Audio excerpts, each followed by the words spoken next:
Hello and welcome. My name is Michaela Brown. And I'm Greg Hutchins. And you are watching For the Love of Cooking. I am so excited about today's show because we are making one of my favorite things to make, and that would be pies. That's right. We're going across the board, starting with made from scratch crust and then giving you a variety of different pies to make. So you'll hopefully go away with lots of great ideas. We're going to start off today with one of my all-time favorite pies. I had an aunt, her name was Floyd. She lived to be 95 years old, and she used to make these on a regular basis. And she had a severe case of rheumatoid arthritis, which actually disfigured her fingers. But even in her early 90s, she was still making these pies, and I was amazed at the dexterity she still had with those fingers, and the tastiness of the pies, and really not that hard to make. So what we're going to do, we're going to make Aunt Floyd's chocolate pie.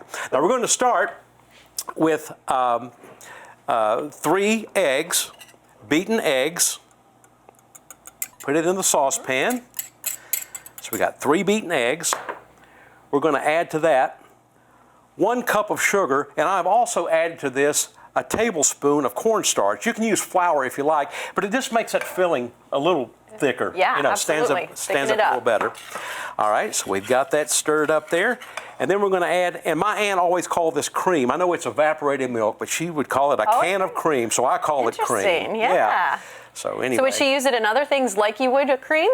Absolutely. Yeah. Gravies and other types of sauces and just everything. She would say, you know, use a can, and that's what I say.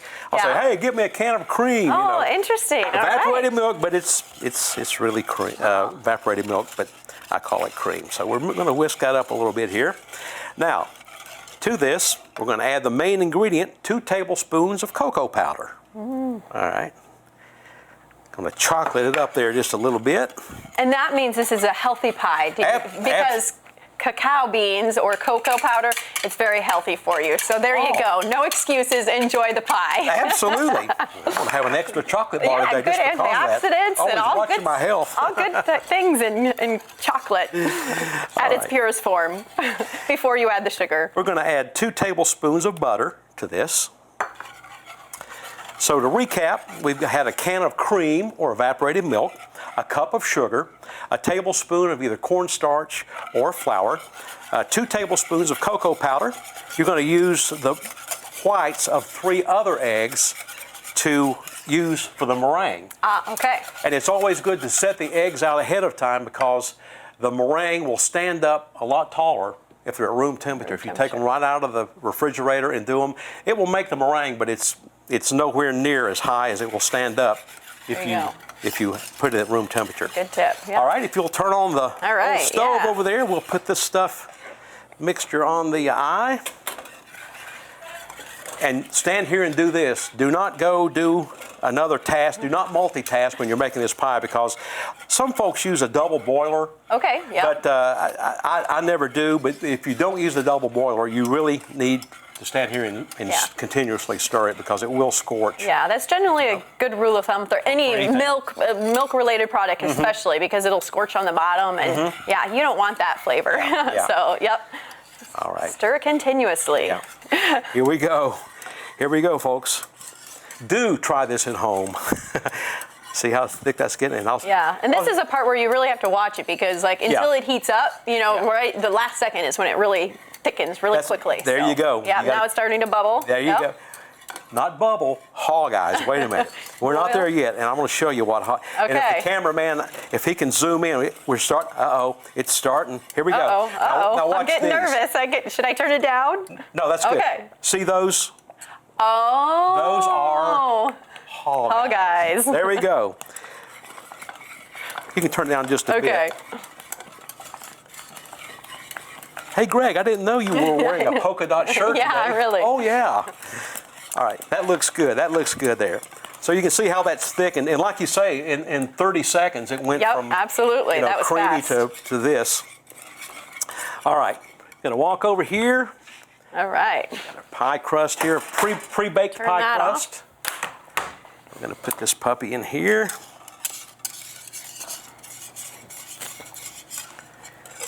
And I've never tried it, but I wondered if that would make some good pudding, you know? Ooh, yeah. You know? Well, so you're from the South. Have you ever heard of sop and chocolate gravy? Oh, chocolate On gravy. biscuits? Oh, Yeah. absolutely. See, man, that's when we first started traveling down south. Yeah. Someone made a sop and chocolate gravy, and I thought I died and went to heaven. It was incredible. But So there we go.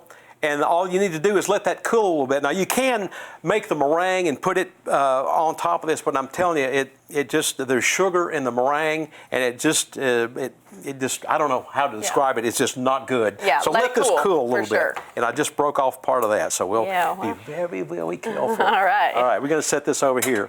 Now, speaking of meringue, we're going to go here to the old stand mixer. very cool. And we have in here 3 egg whites. And again, I would suggest that you use room temperature egg whites, okay? It's just gonna do better. So let's turn this monstrosity on here. Adding about a tablespoon or a little more of sugar to the meringue.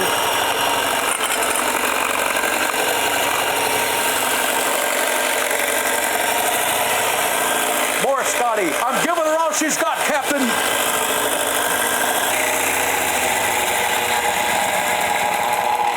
It's about time the check engine light That's on the mixer right. came on.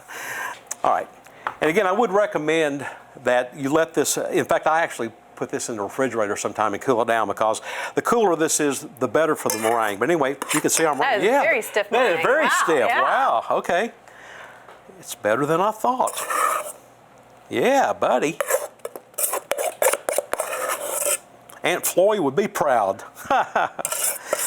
All right, so one thing that I do, and I think I had a chef tell me this one time, that make sure that your meringue actually touches the edge of the pie crust, because when it will settle down some, it won't pull away. You know. Yeah, because meringue, when you do take it out of the oven, it does shrink down. Yes. Yep. Yes. Very nice. Look at that. All right. Very nice. Oh. All right. Chocolate pie. Sounds good. So 350 for about how long, just to brown the meringue? You can do 2 ways. You can do 350 degrees for 10 minutes, or you can put it on broil and watch it. Okay. So what are we going to do Watch today? it closely. What have you guys? I think it is on 350, so Okay. we'll You'll go for set the 350? timer for, Yeah. Okay. set the timer, and Be good. we'll move on All right. to our crust. My favorite is a homemade lard crust. Now there are variations. You can use the different fats in the different styles of crust. So there's lard, there's butter, and you can also use oil. So they all vary with the consistency of your crust. So if you use the butter or the lard, those little pockets, those little beads that you have in your crust, those in the oven, they give you those flaky crust, because those pockets that the lard makes, and then they evaporate as they cook. So it just really depends on how you want it. This particular recipe, I'm doing lard and butter as well. So this is kind of different. Is this actually lard, not shortening? It is actually No, this lard. is actually lard. Okay. Yes. I rarely ever use like a Crisco or that type of shortening. I always do lard or a butter crust. Okay. That's what my grandma did, so Yeah. that's what I do. Okay, so I have 2 cups of flour and 2/3 cup of the lard and 2 tablespoons of butter. And this is softened a little bit, so it'll be easier to incorporate, and a teaspoon of salt. All right, and I have my pastry cutter, and this is the fun part. When it's well incorporated, but it still looks like there's some mixing that can be done. But we kind of want that because as we roll it out, that flour and the butter, it gets tough. So you don't want to over mix it at this point because we're still going to be rolling it out. So it's okay to have a little flour here still, but definitely gonna. Yeah, one of my feeble attempts at making a from scratch pie crust, it turned out like a piece of canvas. Ah, yeah. Yep. And that's the trick. You don't, flour just gets so tough any way you work with it. So you definitely don't want to overwork it. So, and the cold butter, cold lard, the more you can do with it, cold the better, because the more it melts and then it just gets tough. So we're gonna go with this. When you get to about this point, this is the fun part. We're gonna finish up with our hands. All right, and then I like to make a disc. A spout like that. All right, now this is for our second crust, so we'll do that in a minute. So on a floured surface, and again, not a crazy amount of flour. All right. Well, this was still a little, there we go. Now we're gonna sprinkle a little more on the top, and then good old trusty rolling pin.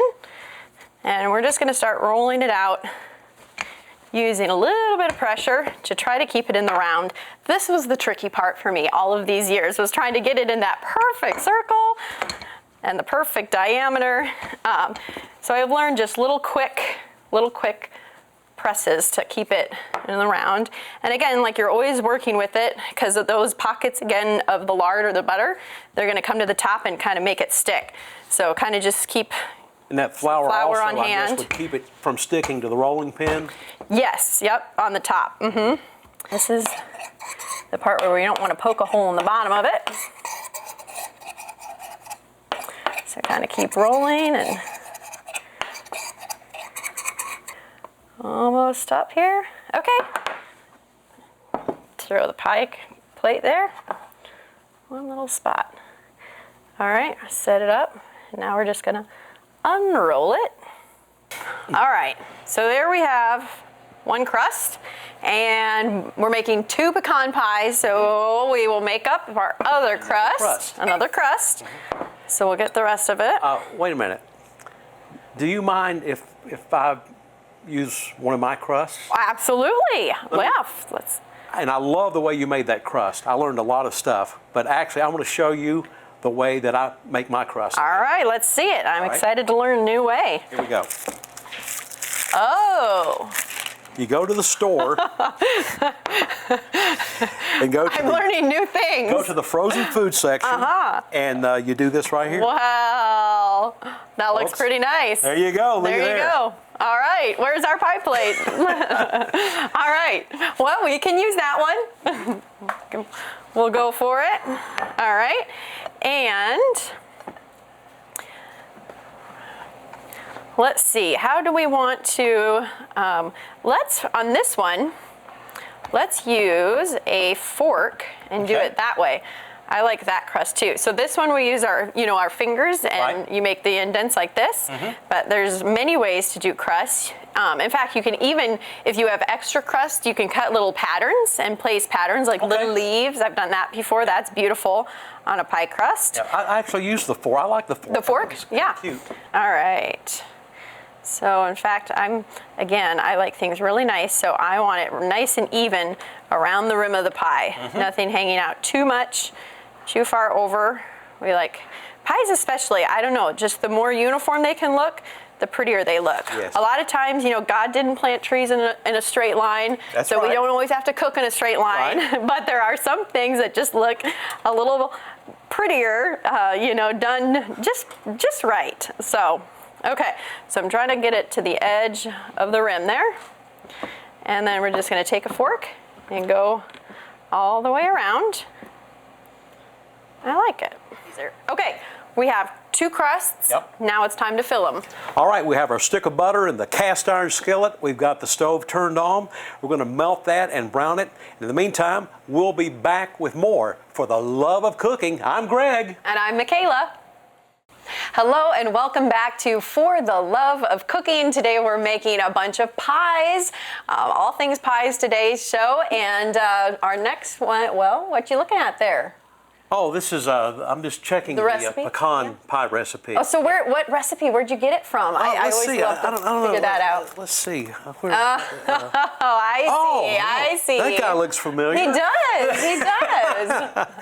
Oh, very love nice, cooking. very nice. Love cooking, and I know you do too, Michaela. Absolutely. So what we've been doing here, we've been browning this butter. If you would turn this up just a little bit,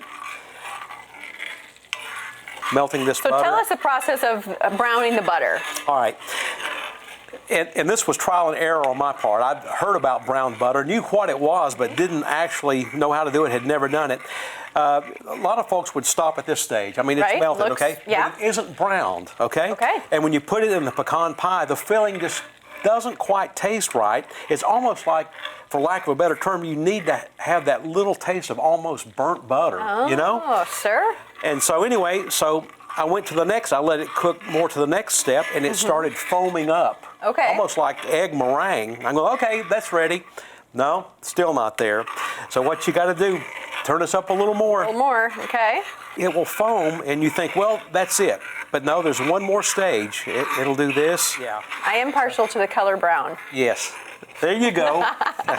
Took you a minute. See the brown? See the brown start? Yep, okay. Oh, there beautiful. You go. Yeah, Brown, look at that. look at brown that. butter. That's brown butter right there. Now, I'm going to go ahead and use this because this all goes in the same mixing bowl here. In this, I have 1 cup of sugar, granulated sugar, and a cup of cornstarch, okay? So we have that. Mix that up a little bit. And I'm going to scoot this off and make sure that we don't go from brown to burned butter. All right, we got this going here. Now, we're going to beat 3 eggs. All right, so to reiterate here, we have a cup of sugar, a cup of cornstarch, 3 beaten eggs. I'm going to add to that a teaspoon of vanilla extract and a ½ teaspoon of lemon juice. All right. And one time, just to see, I'm going like, that's such little lemon juice. I made one without the lemon juice. Wasn't as good. Okay, all right, there you go. Put the lemon juice. The brown butter, the lemon juice. Yes. And just because I want to be a good co-host, yes. It is corn syrup that is in there, not cornstarch. Did I say cornstarch? I know. I just don't want someone, sending us emails saying, I put in. Gee, Harvey, when I go to the store, my cornstarch is in powder form. Exactly. So corn syrup. All right. Very good. While I'm stirring this up here, I know that you've been on the road with your family. Yeah. You've bound to have a funny road story or two. Have you got something that's just oh kind boy, of short? you're putting me on the spot. Maybe something that happened on stage, or you got locked out. Not that I can repeat on camera. Oh, okay. Well, I have one. Of course, the same thing is with the radio. Right. Right. So I got to tell you, want a whisk? I do the. Yeah, a whisk would be good. I'm using it in mine, but they're both pecans, so you might as well. There we go. Look at there. Yeah. It's already looking better. Glad I could help. Yeah. So anyway, I do the morning show, so I get up about 2 o'clock in the morning, okay? Go on the air at 5 o'clock, and this is probably about 15 after 5. And of course, the show is nationally syndicated. It's all over the country. So the phone rings, and I do a lot of phone calls. I probably take 20, 30 phone calls a morning. So anyway, about 5:15, this call comes in. Good morning, Singing News Radio. Yes, is this Radio Shack? No, ma'am, this is the radio station. Uh-huh. Well, I bought a radio there yesterday. It don't work anymore. Oh, no. Ma'am, this is a radio station, not Radio Shack. Uh-huh. Now, I can pick up AM, but not FM. Oh, no. I go, ma'am, this is a radio station, not Radio Shack. Pause. Radio station? Well, what am I doing talking to you? Clang. Oh, no. She's mad at me. Exactly. All right, so we've got this mixed up. Okay. We're going to add 1 cup of chopped pecans. And again, I've tried the pecan halves, but I'm telling you, the pieces work better. Are better. The pieces. And they probably cut better too at the end. If you think about when we're going to eat the pie, when you cut into a half, exactly. then it breaks apart all the pie, and you want beautiful slices. And to be honest with you, the chopped pecans are cheaper. They're a lot cheaper than the Okay. Well, there you go. Yeah. All right, so we've got this, and we're going to add to that our miraculous. Is it hot? Don't burn yourself. Okay. Yeah. And here's a spatula. All right. If you want a spatula. Okay, I'm going to add it brown butter. Can you smell that? Absolutely. Wow, it's when that so good. That brown butter, I don't know, mixes with the sugar or whatever, starts to melt it. Now see how brown that? Yeah. If you don't have the butter browned, you don't get that nice kind of amber color. Yeah. That's it. That's it. All right. Pour it into All right. Here's the crust. Super duper pie shell that we spent hours making this. So here we go. We just pour it in there like that.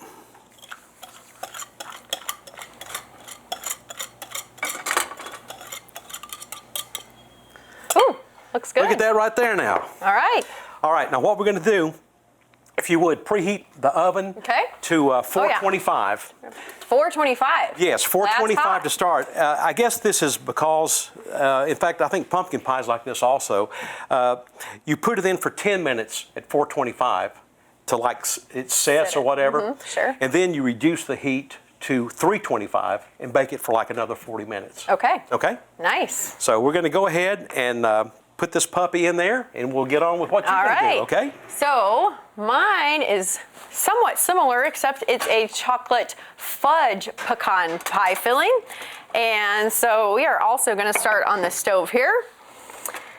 And we'll turn it about on medium heat. And I'm going to start with a half a cup of butter. So we'll get that start melting. All right, so the butter melted, and I added 3 tablespoons of cacao powder, or cocoa powder. Again, it's a healthy pie. Okay. There you go. And then 3/4 of a cup of hot water. And then we're gonna sit and stir this a little bit, let it warm up.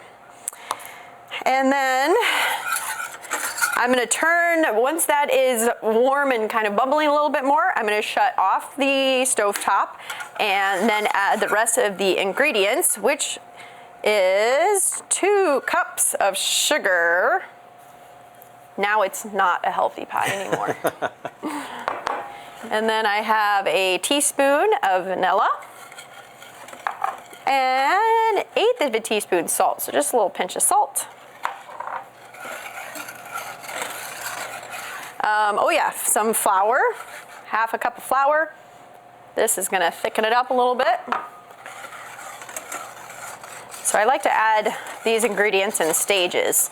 So I incorporate one, and then I get the other ready, incorporate that.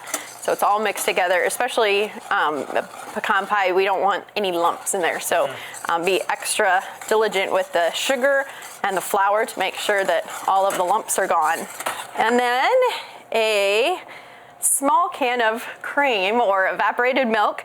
Now a small can, it comes in 2 sizes. Your normal one, I believe, is an 8 ounce, and then a small can is a 5 ounce. And they do have them in most grocery stores. Okay. So otherwise, yeah, you could maybe write in the notes too, 5 ounces. So not the big can, but the smaller can of evaporated milk. Kind of incorporate that slowly. And once this is all incorporated, we're going to make sure, again, we have no lumps. No one likes a lumpy pie. No. Lumps are for mashed potatoes, not pie. Speaking of mashed potatoes, are you skins on, skins off? Or Oh, skins off. skins off? Yeah. Yeah, me too. All right, that looks smooth to me. How about you? Looks good. All right. Okay, so I'm going to take the whisk out. Swap to a spatula, and then we're going to slowly stir in, again, a cup of pecans, pieces. That way we won't crunch them up with the whisk, and then we can use the spatula again to get all of the ooey gooey goodness out. All right, so we have our pie shell here. All right, and pour slowly so it doesn't splash. There we go. And I love how the air pockets bubble up. Yep. Beautiful. Now, what's our cooking time on this? So this one is a long time, and I cook it at 350 for 50 minutes. So, yep, quite a while, all one temp. The crust stays nice and golden brown, so you don't have to worry about that burning. And there you go, a fudge pecan pie. So I think that's about it. We'll throw these in the oven, and maybe yours is getting close to being done. We can pull it out and maybe try a little bite. Okay. Maybe we could try a little bite of the chocolate pie. Oh, I like that. That looks great. That looks like out of a bakery, Michaela. Ooh-wee. All right. Knocked it out of the park. We'll put it on the cutting board. So there you go. Look at that. Yum. Woo, that looks good. Looks really good. Now let's go back here and see what we got for the old southern pecan pie here. Yeah, so this is the fudge pecan.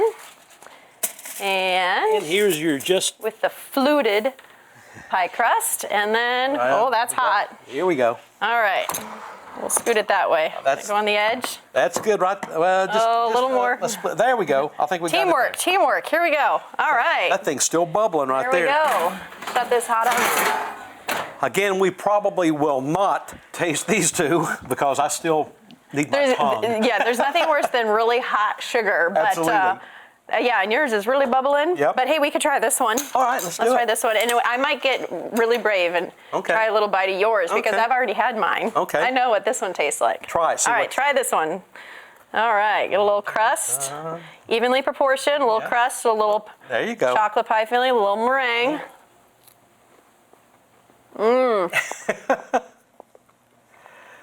Phenomenal. Yeah. I love a good meringue. It and looks with like the chocolate. it looks like it's set up good too. And I love how it beads. Yeah, It just, yeah, it's just, it's pretty to look at. It is, And tasty yeah. to eat.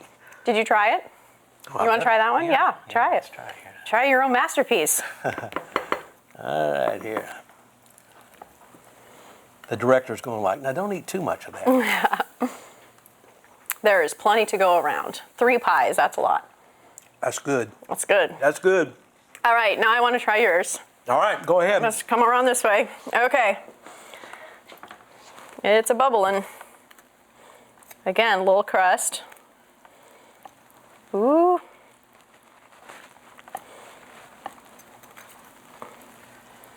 Oh yeah. Look at that color. Can't you just hear the banjos playing? I can. All right. Good? Mm-hmm. Okay, I can't be a sissy boy.